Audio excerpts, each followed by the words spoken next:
I want to go now to Congressman Jody Hice, now president of FRC Action, as well as the Friday host of Washington Watch. Jody, thanks for joining me.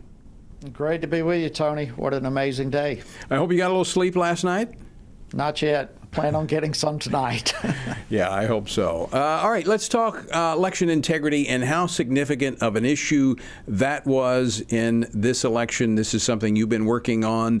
After serving in Congress for 8 years, representing Georgia's 10th Congressional District, you authored the book Sacred Trust, Election Integrity and the Will of the People. How big of an issue was that yesterday?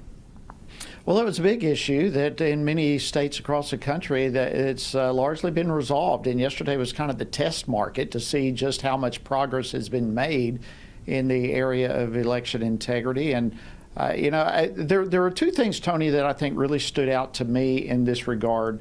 Perhaps three. Number one, the legislators of the various states who enacted laws seem to have done a really good job.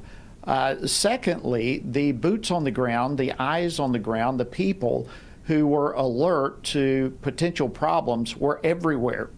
We had tens and tens and tens of thousands of poll workers and poll watchers everywhere.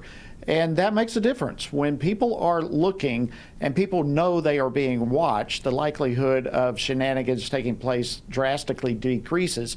And then thirdly, the Republican Party certainly was well prepared. The RNC was extremely well prepared. I had some communication with the one who was overseeing that aspect of the work from the 7 swing states.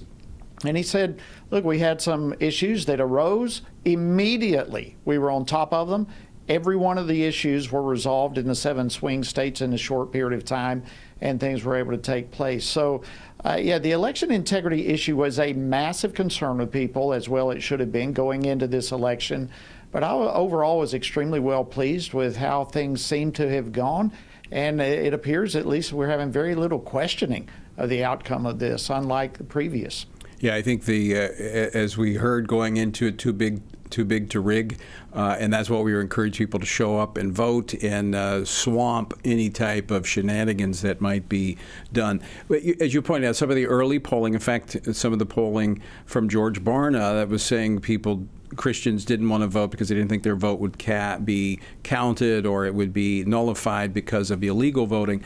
I want to play an ad, a public service announcement type ad that was aired by Family Research Council across the country and various congressional races. I want to play that, and then I'm going to get you to tell us the purpose behind it. Play that clip of the ad, please. This election, here are some quick know-before-you-go tips to make your voting experience a breeze. Go online to check your registration status and voting locations. Don't forget these important dates, including Election Day, November 5th. Remember, you must be a resident of the state, 18 years old, and a U.S. citizen to vote in federal elections. Illegal voting in a federal election can lead to serious penalties, including prison and even deportation for non-citizens. Spread the word. Let's make sure everyone knows before they go to the polls this year. All right, Jody, that ad also appeared in different languages, and so how many ads, how many places did that air, and what was the purpose? I'm so glad you brought this up, Tony, because I am thrilled that FRC had a significant footprint in trying to deal with the potential problem of non-citizens attempting to vote in this election.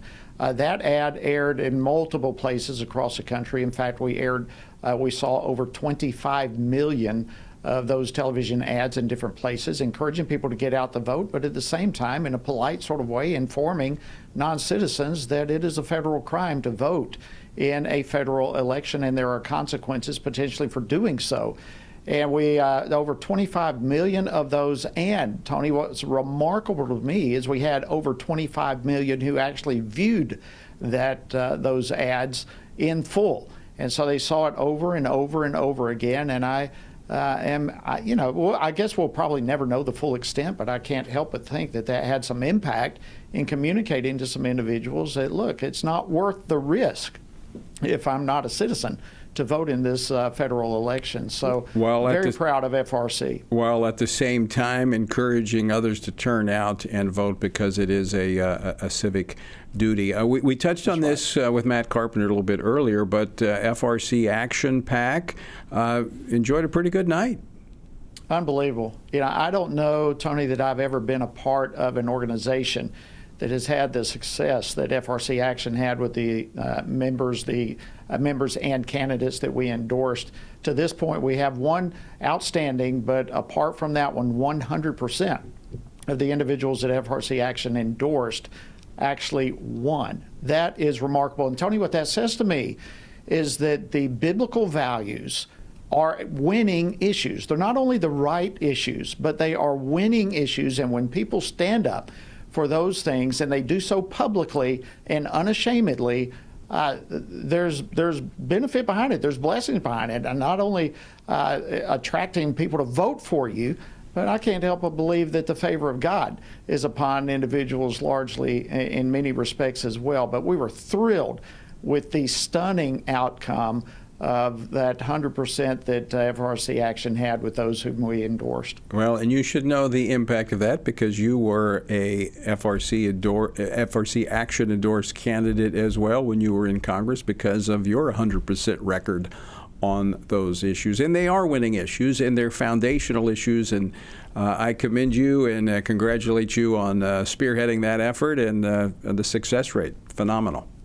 Well, thank you so much, Tony. What an honor. We have an incredible team, and hats off to every one of them. What a tremendous yeoman's work that so many did.